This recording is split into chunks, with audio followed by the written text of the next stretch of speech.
Kaibigan, mga kababayan ka-Pokemon, narito po ang inyong munting lingkod.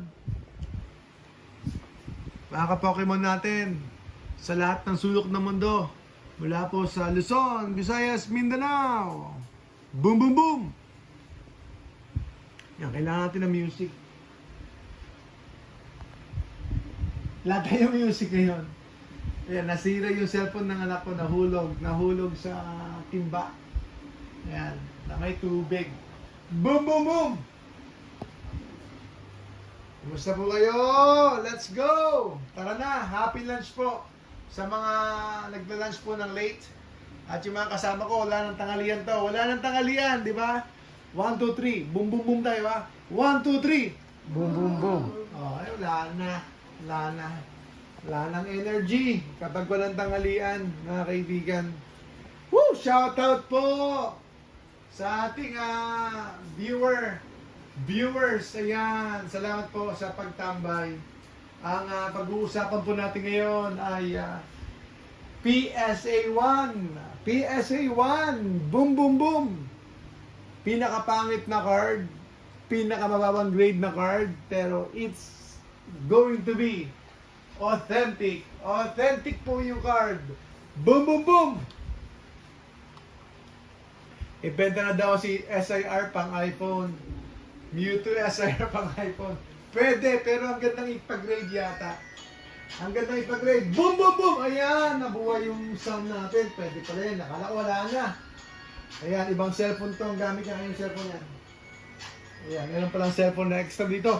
Boom, boom, boom! Ayan, bueno, mga kaibigan. Yes! We're back! We're back via Shopee Lite. Magandang araw po, Sir Sichiro, Sir JF, Sir Leroy, Sir Chris. Boom, boom, boom! PSA 1. Ang baba ng grade, pinakapangit na card, low quality na card. PSA 1 pero authentic, not PSA 10, not PSA 9, not PSA 8, but PSA 1. Anong ibig sabihin nito? 1. So that there's not a lot of people grading ugly cards or low quality cards or damaged cards. Hindi po marami nag-submit. Panayang gusto nila i-submit yung mga potential for 10 or for 9. Yung better looking cards, mga kaibigan, better condition cards. Yun po ang gusto ng mga tao na i-submit. That's why nagiging rare po yung 1. And then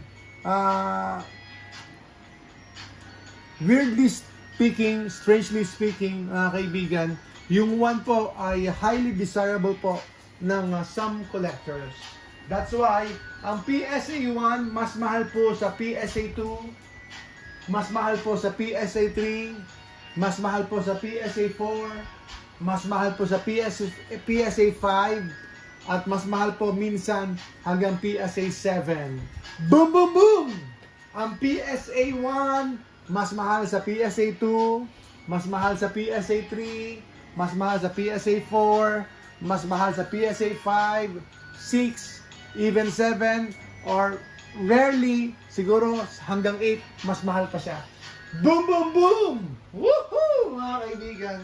So yan po ang ating topic ngayon, PSA 1. Paldo si PSA 1.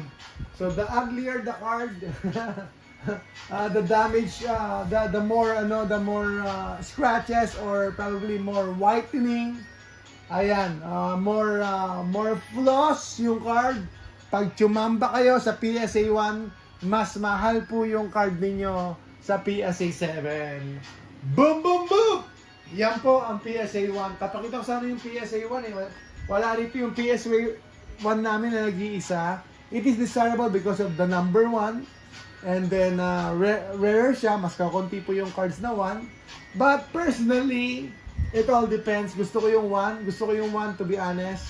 Pero ang problema nga, talagang medyo ugly talaga. Ugly talaga yung 1. Yung napunta sa aking 1, merong crease. Meron nga siyang crease, Charizard siya, merong crease. Pero PSA 1, it's far more expensive compared to other grades. At syempre, ang grail talaga Gem Mint, yung tinatawag nilang PSA 10. And then, don't forget, yung Perfect 10 talaga, yung Black Label ng Beckett grading system. Beckett Black Label, ilang times siya? Sobrang mahal. Times 10? Times 10? Black Label Beckett is times 10. Should be around. So, hindi naman lahat, pero depende talaga sa mga buyers. Depende talaga sa mga collectors.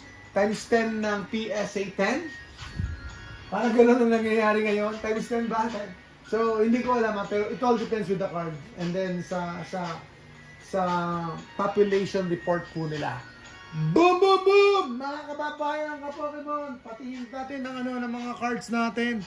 Patingin, uikot-ikot mo naman yung camera natin.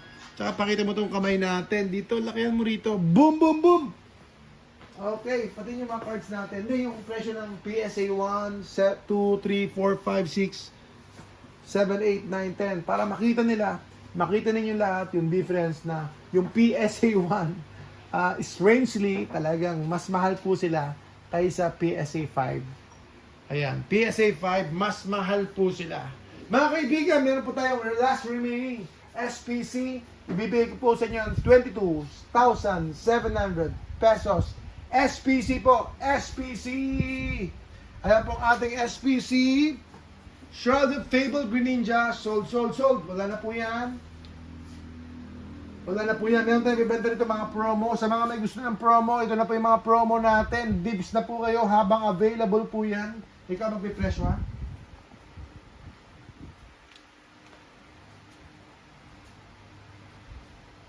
Ano, meron ba ibang cards? Anong cards to? Okay, simulan natin sa base set. Mga kay. Base po sa ito sa price charting. Simulan natin sa base set. Siyempre, 387, 375, grade 1, pero yung hanggang grade, ayan, mas mataas siya kaysa grade 4. Ayan, mas mahal po yung grade 1 kaysa grade 4. Mas mataas po yung PSA 1 kaysa PSA 4. Okay, other cards naman. Boom, boom, boom! Boom, boom, boom!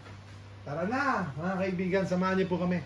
Yung Skyridge Charizard, yung Shining Charizard, pakita natin. So, maraming ganung cards. Usually, around 10 years older or 15 years older na mga cards, ay ganun po yung parang trend nila. Pag PSA 1, mas mahal po. Generally speaking po, kaysa 2, 3, or 4. Ayan, Pokemon Center po. Perfect order, meron po kami. Alos ayaw ko ibenta kasi hindi pa tumataas. Meron po kami perfect order. Kung gusto nyo po, mag-ibenta po ako. Ayun, meron po siyang factory defect na bumuka po yung plastic sa harapan ng konti. So, ipakita natin, pakikuha na lang yung ating perfect order, abutin nyo na lang po. Boom, boom, boom! Woohoo! Actually, best time bumili ngayon kasi napakamura ng perfect order.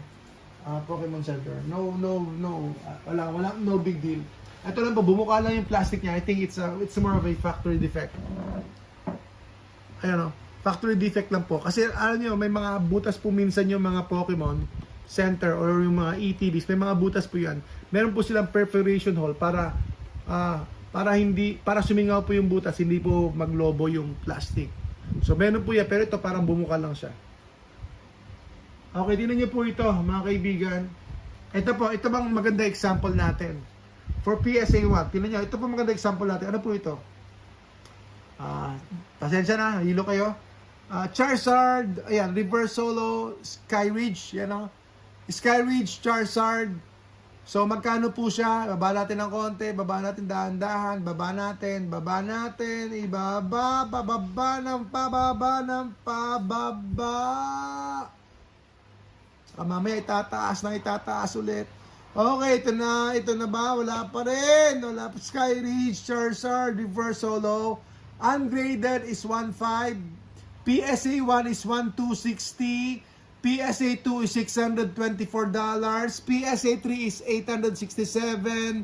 So, mas mahal pa siya sa PSA 5. Kapareho niya yung presyo ng PSA 6. Ayan, kapareho niya yung PSA 6 mga kaibigan. Kapareho niya, kita niyo po yung PSA 1. Ay, hindi pala, sorry, mali ako ng pagkakita. Ayan, kapareho, mas mataas siya sa PSA 5, I should say. Mas mataas po siya sa PSA 6, sa 5. And then PSA 1 is 1,260. PSA 2 is 624. Boom, boom, boom! Ayan po, mga kababayan ka-Pokemon. So, yan po ang topic natin ngayon. PSA 1, PSA 2, PSA 3. So, anong bibili ninyo? Anong gusto ninyo? Hindi ko rin alam, pero mukhang marami talaga nababalo sa Pokemon. And yung standard ng Pokemon. Imagine mo yon, mas mahal po yung PSA 1 compared sa PSA 2. So, minsan it doesn't make sense, pero it makes sense. Boom, boom, boom! Ayan! It doesn't make sense, pero it makes sense. Ano ba yan? Nahilo na ako. Pare-pareho tayo. Imagine mo yon, mas mahal po yung PSA 1 kaysa PSA 3. It doesn't make sense, pero it does make sense. Alam nyo na ang ibig sabihin nun. Bahala na po kayo, mga kaibigan. Woo! Chris Cruz, sir! Benta natin Pokemon Center. It's very good to buy right now. Ayoko ibenta, pero para sa inyo, bibenta ko. Para sa inyo. Para sa inyo. Para sa inyo. Ibibenta natin. I-PM ko po kayo. Presyo natin. Anong presyo natin? Perfect order. Tayo compute. Perfect order, Pokemon Center. Bibenta ko na po yun. Bibenta ko na po yung Pokemon Center. Very good condition naman siya. Pero yung sinabi ko nga lang na meron siyang yung ayun, factory defect lang. Mga kaibigan, mga kababayan, Pokemon, let's go! Pwede po siguro ako pwede ako siguro sa, mahal ang bili ko dyan eh. Ano to, mahal ang bili ko pala doon. Mahal pala ang bili ko doon kasi nung binili ko yun, bago pa po lumabas yung perfect order. So, binili ko siya bago lumabas yung perfect order.